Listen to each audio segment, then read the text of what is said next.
this is an iHeart podcast. Guaranteed human. With no fees or minimums on checking accounts, it's no wonder that Capital One Bank Guy is so passionate about banking with Capital One. If he were here, he wouldn't just tell you about no fees or minimums. He'd also tell you about how Capital One cafes are open 7 days a week to assist with your banking needs. Yep, even on weekends. It's pretty much all he talks about, in a good way. What's in your wallet? Terms apply. See CapitalOne.com/bankguy. Capital One N.A., member FDIC.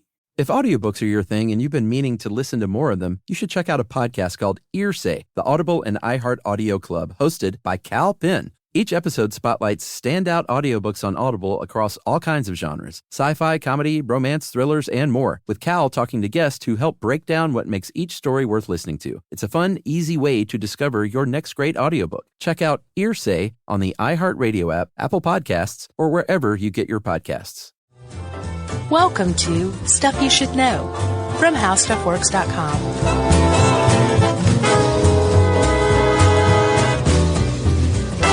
Hey, and welcome to the podcast. I'm Josh Clark. There's Charles W. Chuck Bryant and Jerry. So this is Stuff You Should Know. Howdy. Is that your Nova Scotia accent? No. No? Sir. What was that? Oh, just a howdy. Oh, okay. It did sound funny, though. That was my hee-haw version. We talked about hee-haw. You loved the show, didn't you? No, I never really watched it. No. I'm thinking of my other podcast co-host. Yeah, really? No, I didn't watch Hee Haw much. Yeah, I did. I was from the South, though. Yeah. Toledo. I thought that was like yokel stuff. No, I mean, like, it was on every once in a while. It just passed by. Right. You know. Sure. What was it, Minnie Pearl? She had the hat with the price tag on still. Yeah, that's all anyone she ever started remembers. That. And then there was, like, some guy with a banjo, I think. Sure. I think this is one of the most oft-requested shows. Oak Island? Yeah, I've had a lot heard. I didn't really know much about it, but it seems like every other week someone's saying, Oak Island, guys. Do Oak Island. Yep. We're going to do Oak Island. We want everybody to be quiet. That's right. So that's what we're doing. Did you know much about this ahead of time? No, not at all. I did. It's one of those things like you hear about and you hear a little more and you don't really dig in. Sure.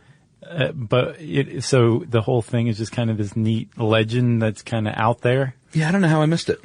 And then once you start digging in, you're like, oh, I understand. You say that with a skeptical tone. Well, I think this is one of those cases where there's no treasure. I don't know. There's some weirdness. There's some things that make me say, this is very odd, but I also understand the skeptical point of view. Sure. So, what I've just kind of demonstrated is a little bit of a middle-of-the-road approach to Oak Island, which is unusual. Mm-hmm. Most people approach Oak Island either as true believe or treasure hunters, yeah, or total skeptics. Right. Like, there's not a lot of middle of the road. It's a divisive island as far as islands go. It's only like 100 and something acres. It's not a big island. It's off the coast of Nova Scotia, 140 acres. Yeah, that's not big. Yeah, but for as small as it is, you know, it's pretty divisive. Yeah, I don't see what the big deal about being skeptical about a buried treasure. I mean, who cares? Oh, if you're a skeptic, you have to poo-poo everything. Absolutely anything that's even remotely frivolous has to be squashed. But this isn't even like supernatural or anything. It's just, I guess there's the curse thing. Yeah, that's new though. That's lore. That's all TV. That's not even lore from what I understand. That's really? Like new. It's like literally just a media creation. Like strictly from the TV show. Yeah, okay. That before that, like people didn't really see it as a curse. There's just buried treasure on Oak Island. Yeah, and if it's the 1800s and you're digging for things, there's a good chance you might die. Yeah. It's dangerous. It is. Doesn't mean serious. it's cursed. I read this really great article written in 1965 by Mildred Restall. Yeah, I read from the New York Times. No, this was in like Ottawa Magazine. Oh. And it was written by her. Yeah, I read one. It might have been the same one. I wonder. It was like within a very short time of her husband and son dying. Yeah. I thought, wow, this lady's really composed. But then I read a little further and found out that Mildred Restall and her husband Robert, who moved their family to Oak Island so Robert could hunt for the treasure in 1959, I think. Yeah. started out, they met because they were both circus performers with nerves of steel. Yeah. Who rode motorcycles in a huge globe sphere. Yeah. Well, he awesome. would go like upside down and she would go side to side and they would miss each other hundreds of times in an act. Yeah. And now after that, I was like, oh, yeah, this lady, she's tough as nails. Yeah. Have you never seen one of those acts? Sure, I have. Oh, okay. I just didn't realize that that's what they did. Sure. Gotcha. Yeah. Yeah. And it seems kind of odd to have that. I thought that was a newer act. No, it's totally 50s. Screams 50s. Oh, really? Yeah. See, I thought it screamed 70s. Oh, it does too. Yeah, you're right. Sure. Yeah. Evil Knievel is why that screams that. All right. So let's dive in here, eh? Well, yeah, the Restals, when they moved in 1959, they were hardly the first people that moved to Oak Island and set up residence there. No. In order to find the treasure. But prior to 1795, Oak Island was just another island. Yeah. And it's still just another island. Well, just because of all of the attention that's been paid to it, it's no longer, it's been changed forever. That's true. Prior to 1795, though, it was just like, whatever, there's Oak Island. Until a local kid from Nova Scotia named Daniel McGinnis, decided to go explore. Yeah, and this, you won't find any two people that agree on these, legend stories, even with Daniel McInnes, because it's, none of this stuff was really written down until much later. It's 1795. Nothing was written down in 1795. Nothing was documented until like the 1900s. Well, sir. When Star Trek came along. Certainly things like this weren't documented, because he was just a boy. He was 16 years old. He was on a fishing expedition. And, as the story goes, and we'll just use the most commonly agreed upon story here. Okay. He was just kind of traipsing around the island and found, like a block from a pulley attached to a tree, an oak tree. Yeah. And then a big sort of cleared out area underneath it where it looked like, someone had maybe been digging and reburying something. Yeah, there's like a depression under this tackle block from a pulley. Yeah, it was just cleared out, and he was like, bet you anything there's a pirate's treasure down there. Yeah.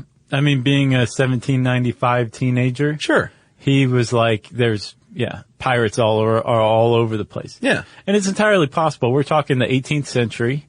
We're talking a time when piracy was still very much in the public imagination. Yeah, buried treasure was a hot thing. Yeah, I mean, there is such a thing. And at the very least, if no single pirate ever buried his treasure, there is a lot of rumor about buried treasure of pirates.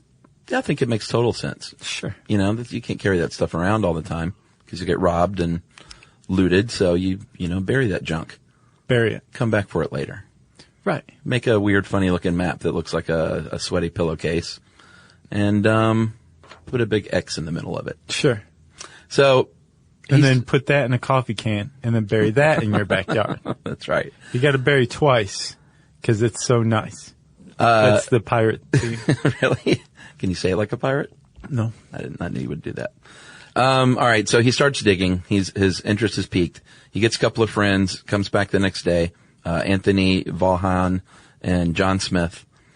And, which is likely a pseudonym. You think? Probably.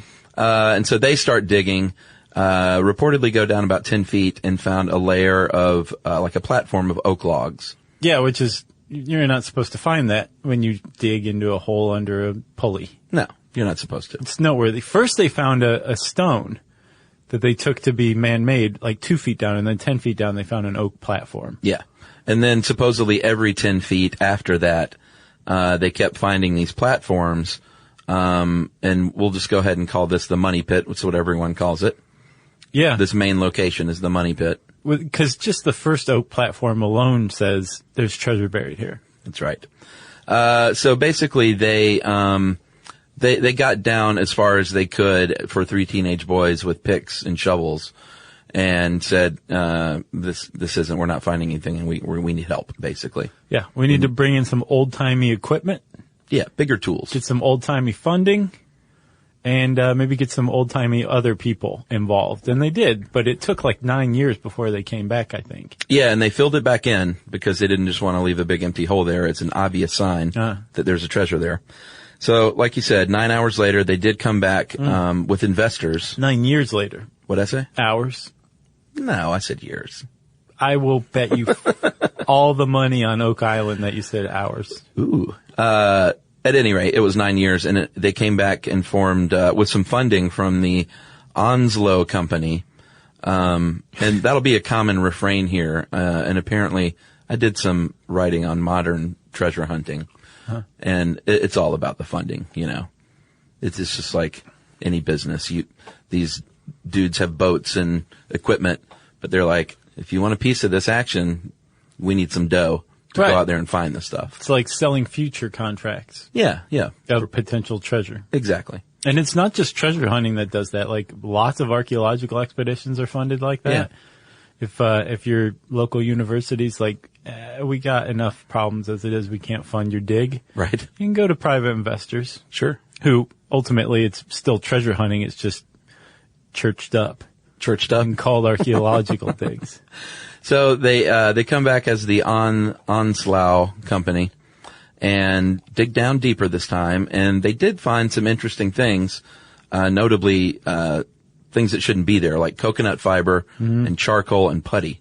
And coconut's obviously not native to Nova Scotia, so they're like, someone has put something down here. Well, yeah. Also, at the time, coconut fiber was used as a packing material, though. So clearly, somebody was using it as some sort of construction material. It wasn't accidentally dropped there.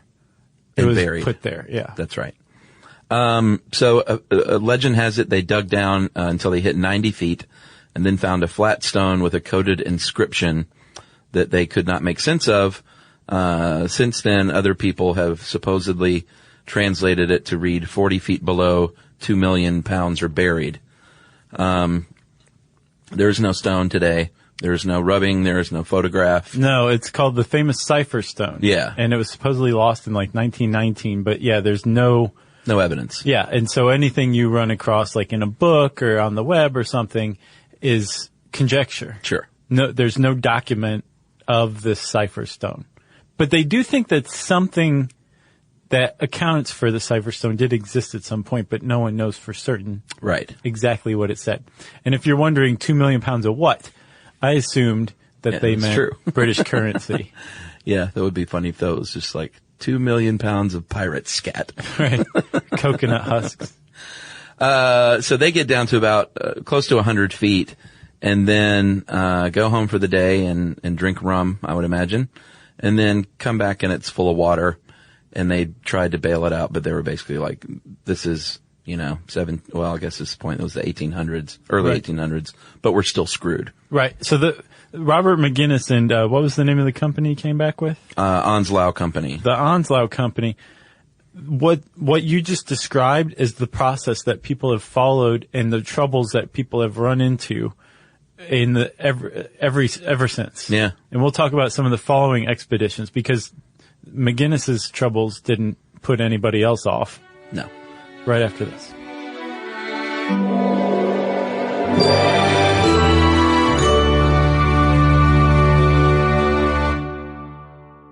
Spectrum Business keeps businesses of all sizes connected seamlessly with fast, reliable internet, advanced Wi-Fi, phone, TV, and mobile services. That's right. And Spectrum Business offers 100% U.S.-based customer support 24/7 to help you stay up and running. And they offer tailored connectivity solutions with packages built for your business budget. Yeah, so it's no wonder millions of business owners rely on Spectrum Business to keep them connected. Visit spectrum.com/business to learn more. Restrictions apply. Service is not available in all areas. You know, it's hard to believe that the first phone call ever happened over 150 years ago. Just think about that, Chuck. Yeah, it was a long time ago. And I'm Gen X, so I grew up talking on the phone with my friends in high school and stuff, and it was a really fond memory. And over all these years and all these phone calls, AT&T has been there, connecting people in meaningful ways. And this is more than a story of technological innovation. It's a story of human connection. That's right. Over that 150 years, there's been a lot of connection with people, whether it was me in high school or family connecting with one another long distance or those long distance relationships, and AT&T has been there for it all. Connecting changes everything. AT&T.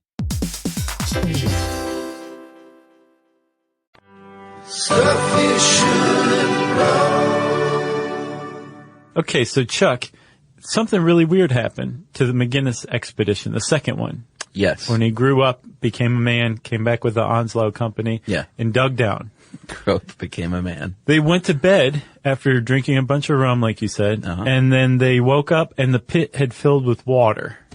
And it's basically been filled with water ever since. Yeah. Which is a problem. If you're a treasure hunter, you want dry conditions as much as possible to get to the treasure. Water is an impediment. And it became such an impediment that ultimately McGinnis and the Onslow Company just kind of gave up. I guess they ran out of funding, right? Yeah, which has also been a refrain over the years. Right. You can only dig so long until the person eventually who's funding you says, I'm going to pull the plug. Right. But years later, a question was raised about that flooding. People started to wonder, was that actually an engineered booby trap? Right. And that's become a question among treasure hunters for centuries on. Yeah, of course, the skeptics will say, no, it is just seawater, because later they found out that it was actually salt water. And there are other similar underground water tunnels on the island. So they're like, no, this is just going on this island. And the believers will say, no, it was a booby trap set by the pirates. But the believers in this case have a kind of strange evidence to back up their ideas. So in 1849, after the McGinnis expedition, the second one left many years after. Yeah. The Truro Company, which is kind of tough to say, they showed up to the island to look for the money pit, and they started digging again, right? Yes. And when they started digging, they ran into the same problem. The shaft that they dug filled with water. So they started to think, well, wait a minute, maybe this is purposeful. At the very least, maybe there's some sort of sea caves. And if there's sea caves that are filling this thing up, potentially we could stop up the sea caves and then we can avoid the water problem and keep digging. So they sent people from the expedition to look all over the shoreline of the island. And they found something really astounding that, from what I understand still to this day, is the one thing that confounds all skeptics when it comes to Oak Island. They found what can really only be described as a man-made drainage system that basically accepts the incoming tide and potentially funnels the tide to the money pit. Yeah. So, they continued to dig and drill because they were encouraged by finding, like things they said were metal or, maybe even gold on the augers. Mm-hmm. And even more coconut husk. Yeah. So they were like, there's something down there, but they, like you said, it kept flooding. And this is when they realized it was seawater, and they noticed, hey, it's actually filling up and falling back down along with the tides. Right. So that's when they built a temporary coffer dam to kind of see what was going on. And that's when they found this 5-finger drain. Yeah. And, there's really no explanation. That didn't just accidentally happen. No. And what gives it away is it's 145 feet wide, and it's about the height of the difference between high tide and low tide. Yeah. So it's clearly meant to funnel the tide into this drain. Yeah. There's 5 drains. They're obviously finger drains. Finger drains are like French drains, basically. Yeah. And they all connect into one larger drain. But the real dead giveaway was the appearance again of coconut fiber. Coconut fiber was used to keep the sand out of the stone drain. Yeah. And a layer of coconut fiber on an island off of the coast of Nova Scotia suggests man's intervention. That's right. But what that means, who knows? Again, treasure seekers will say that they put this to keep you from finding that treasure ever. Right. It was evidence in favor of the idea that the money pit is booby-trapped.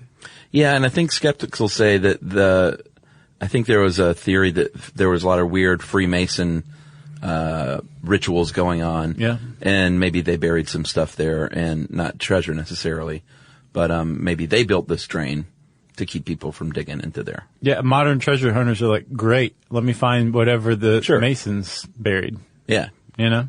Well, even if it's not gold ingots, it could be like, the secrets of the Freemasons. Or, yeah, the Ark of the Covenant. Yeah, isn't that right? They said that could be down there, or the Holy Grail.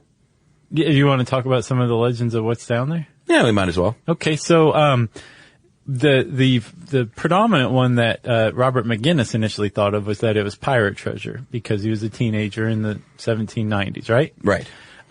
Successive people have come to see the money pit, if it is sabotaged like it is, and the construction that went into it, as something that would have had to have been carried out by a group more sophisticated, better funded, and better organized than Captain Kidd's crew. Yeah, more sober at the very least. Yeah, exactly. So one of the rumors of what treasure is buried down there is that the Freemasons buried something, or the Knights Templar buried something, because the Knights Templar, they were like the militant arm of fundamental Christianity. Yes. In like the 10th century during pilgrimages, aka the Crusades, to the Middle East, right? Yeah, so that means they got a lot of dough. Yeah. Over the years, they accumulated great wealth, had a big falling out with the Catholic Church, of course. Yeah, supposedly they were found worshiping Baphomet, the goat-headed, breasted Satan.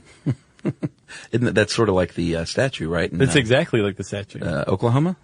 Yeah, the one that's being constructed by the Satanic Temple right now. Yeah, I put that on our Facebook page, and it was very divisive. I can imagine. No surprise. Yeah. I thought it was just a nice, cool-looking piece of art, personally. I mean, man, it's pretty well done. Yeah, it looked nice. So the Knights Templar has all this dough. They have a falling out with the Catholic Church for obvious reasons that you just pointed out, and then they buried their treasure. So I guess the Catholic Church wouldn't get their hands on it. Right, but among that treasure supposedly is the Holy Grail. Yeah. Which is what the knights were looking for in Monty Python and the Holy Grail. Sure. And the Ark of the Covenant, which is what Indiana Jones was looking for in Indiana Jones Raiders of the Lost Ark. Yeah. And so some people have said this is where the Knights Templar buried their treasure. This is where the Ark of the Covenant is. Then other people have said, whatever, the Knights Templar never made it to Nova Scotia. But the Freemasons obviously took over the secrets and protections of the Knights Templar. They're like the modern day Knights Templar Society. And they probably buried the Ark and or the Holy Grail. Duh. Yeah, and apparently a lot of Masons have been on these excavation teams over the years. Right. Which, of course, is evidence that they're looking for their old stuff.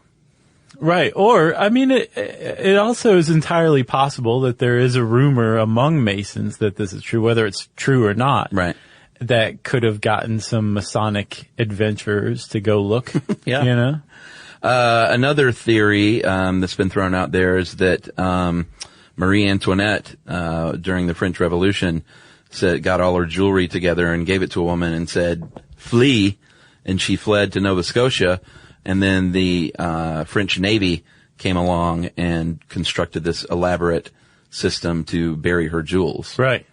There's another little possible theory. And supposedly evidence that backs that up is that the woman who was given the jewels, who was entrusted with the jewels, was spotted in Nova Scotia sometime after that. That's right. What was she doing there?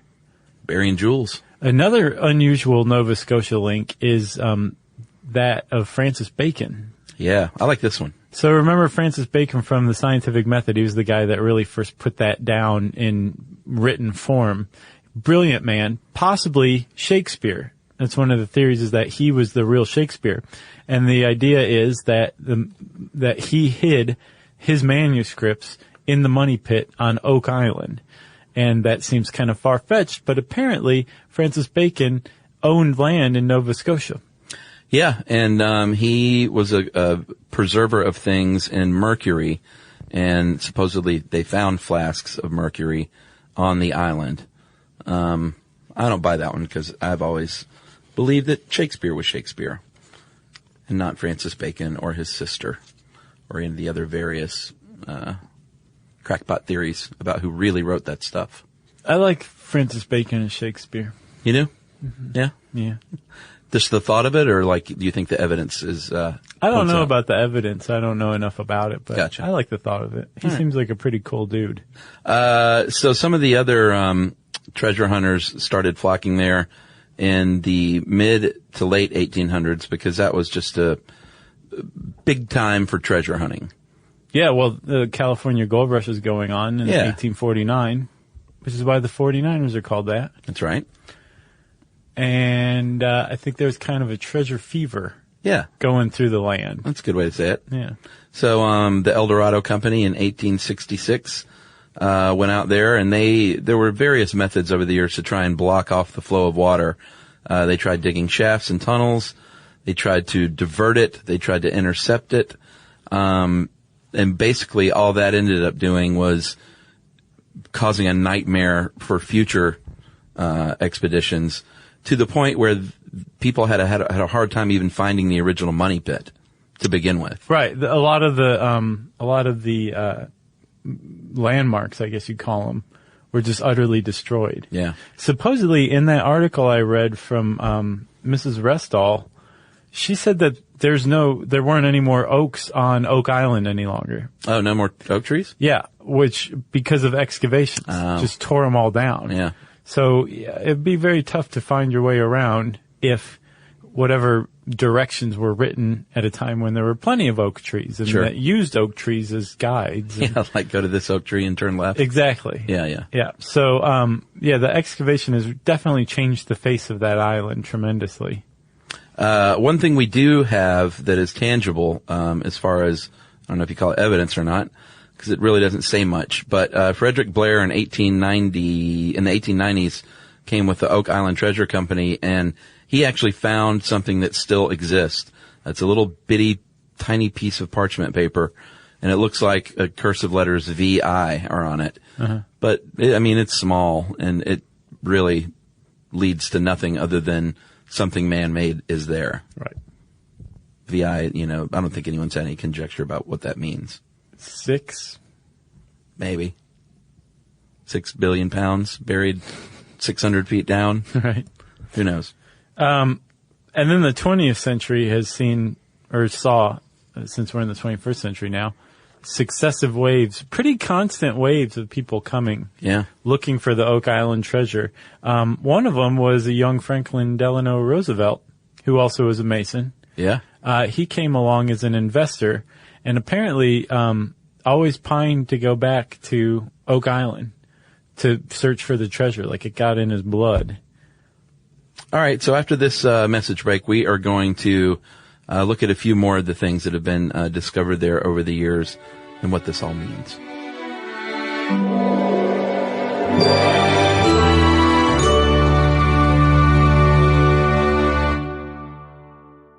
Spectrum Business keeps businesses of all sizes connected seamlessly with fast, reliable internet, advanced Wi-Fi, phone, TV, and mobile services. That's right. And Spectrum Business offers 100% U.S.-based customer support 24/7 to help you stay up and running. And they offer tailored connectivity solutions with packages built for your business budget. Yeah, so it's no wonder millions of business owners rely on Spectrum Business to keep them connected. Visit spectrum.com/business to learn more. Restrictions apply. Services not available in all areas. It's hard to believe that the first phone call ever happened over 150 years ago. Just think about that, Chuck. Yeah, it was a long time ago. And I'm Gen X, so I grew up talking on the phone with my friends in high school and stuff, and it was a really fond memory. And over all these years and all these phone calls, AT&T has been there, connecting people in meaningful ways. And this is more than a story of technological innovation. It's a story of human connection. That's right. Over that 150 years, there's been a lot of connection with people, whether it was me in high school or family connecting with one another long distance or those long distance relationships. And AT&T has been there for it all. Connecting changes everything. AT&T.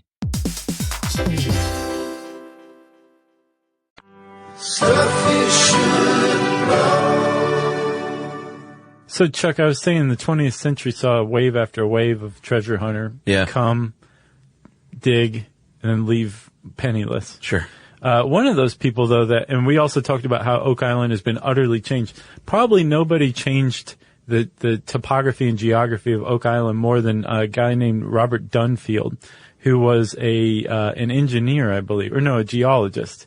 And in 1965, he built a bridge, a highway. Yeah, causeway. Yeah, from the mainland to Oak Island. And right after he did that, right after it was completed, he started moving heavy equipment in and just started digging like crazy. Yeah, he got down 100 feet.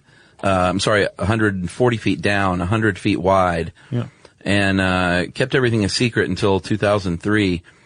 And they didn't find a lot. They found some porcelain dishware from the 1600s. Which is, what was that doing there? Good find, for sure. The early 1600s even. But he, of course, didn't find a lot either ultimately in the way of riches because he kept having problems despite his machinery with collapsing caves, heavy rains, more tide water. And but he did say there was a cavern under some limestone. He did confirm one of these underwater cavern rumors. Right. Supposedly. Yeah, which accounts for potentially a natural formation. If you're a skeptic. If you're a believer, then it just confirms the booby trap thing. Yeah. He finally left after basically he was the guy who demolished the most landmarks. But shortly after he left, a pair of guys who formed what's called the Triton Alliance, David Tobias and Dan Blankenship, they started working, and they actually brought along some high-tech stuff for 1970, which was like a underwater camera, video camera. Yeah, it's probably the size of a, small car. Right, that they lowered down there, and they drilled a hole, and they called it borehole 10X, and it was filled with water, of course, as all holes in Oak Island do. But they lowered this underwater camera down there, and they swore to God that they saw evidence of human remains and treasure chests. That's what they said. They, whether you're convinced or not, Tobias and Blankenship were convinced enough that Blankenship still lives on Oak Island. Yeah, he became sort of the main guy that remains today as the main guy. Right. And this is 1970 when they showed up. He's still on that island, and he's supposedly he's in his 80s. Oh yeah? Yeah, he's old. No, but it was the 1970s when they showed up, and he still lives there. No, that's what I'm saying. He is age-wise in his 80s. I got you. Yeah, he's an old feller. We hammered that out. He's apparently an ornery feller, too, because there was another guy named Fred Nolan, who is a famous Oak Island explorer, they ran afoul of one another. Apparently, Blankenship had a rifle, obviously, in his hand during the argument, and the cops had to come out and take the rifle away. Really? Yeah, and supposedly now, nobody is allowed on Oak Island, although I guess you can if you're filming a TV show, except for Dan Blankenship, who's the only resident. Well, he's part of the TV show. Okay. So he was like, come on. Yeah, what's that, History Channel, I think? I don't know. Yeah, there's a couple of the people that he's working with today, Rick and Marty Lagina, I think are brothers from Michigan, and they are the subject of the TV show, which I'll have to check out at some point. Sure. But Fred, that's supposedly where the curse came from, is that show. Oh, really? Yeah. Did not know that. So it's been a presence since last year. Right. Frederick Nolan also is the one who in 1981 discovered 5 large cone-shaped boulders that when you look at it above looks like a cross, and it is forever known as Nolan's Cross. What does it mean? Who knows? Maybe the boulders were just sort of in the shape of a cross by accident. But, Fred Nolan bought 5 plots of land, bought them, so he was a resident there, an inhabitant there too. I'm not sure what happened to old Fred Nolan, though. Yeah, I'm not sure. It's a good point. He may have been lost to the curse of Oak Island. So we keep using like present tense, like it's entirely true. As anyone with History Channel knows, there's still people who are looking actively for the treasure of Oak Island, right? Yeah. Like they believe that if you put all the evidence together, Nolan's Cross, coconut fibers, the finger drains, the evidence from Blankenship and Tobias, their video stuff, Like, if you put all this together, there is evidence that there is treasure down there. Somebody just needs to dig deep enough in the right place. Yeah. And then, bam, they're going to find it, right? Yeah. I mean, man, they've dug so deep, though, and so wide. Yeah. How much deeper could they have gone back in the pirate days? You know? I don't know. It just seems very unlikely to me that there's any treasure there. Well, then you would be in the skeptics camp, and you would definitely not be alone. Yeah, but skeptic thinking there may have been something buried or some weird thing going on there, but I don't know about treasure. Right. Who knows, though? Skeptics will also say these are natural sinkholes instead of traps, like we said earlier. They will also say things like, there's all kinds of underground caverns around here. This is nothing special. I don't know what they say about finding things like porcelain plates. Yeah. I didn't see anything like that. But, when the stone is lost, this inscripted stone, when there's no evidence really to point to except this tiny piece of parchment paper. Right. Like, I don't know. It's pretty flimsy. Well, none of the excavations started to be documented until the 19th century.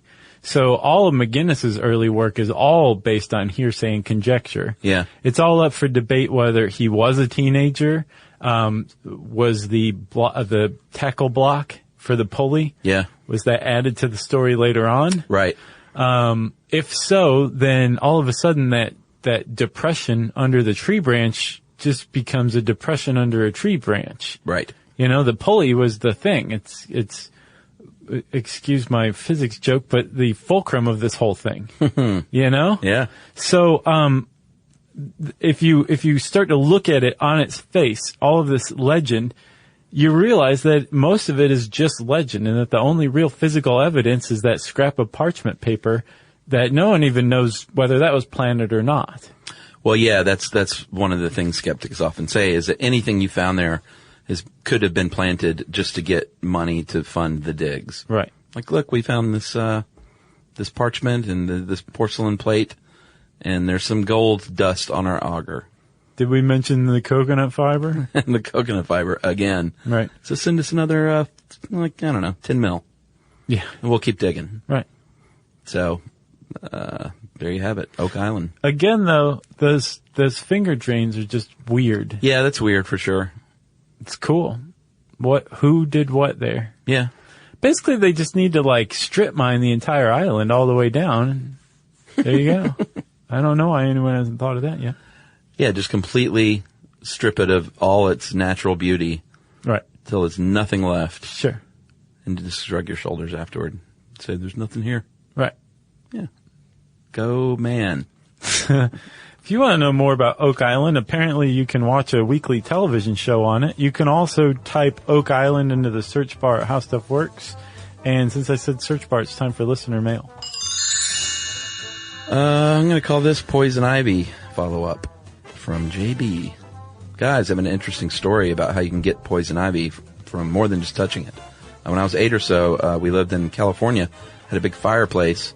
One day we decided to get our own firewood from outside and got a couple of big logs.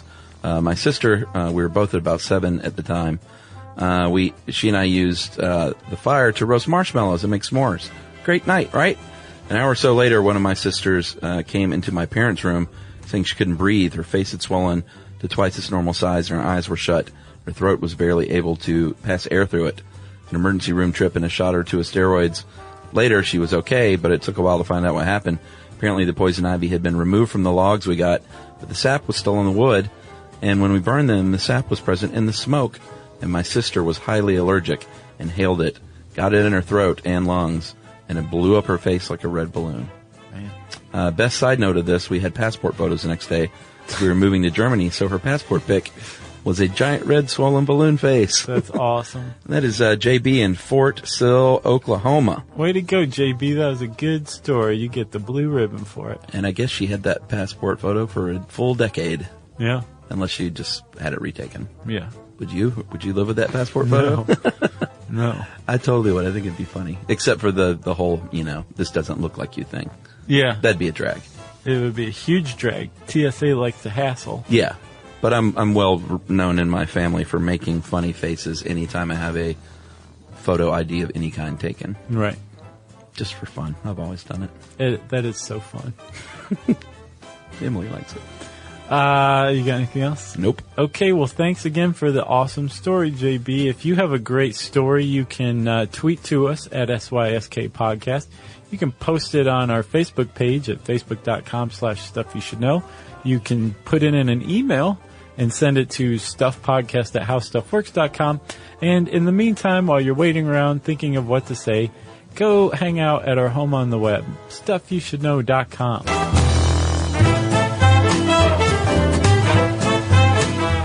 For more on this and thousands of other topics, visit howstuffworks.com.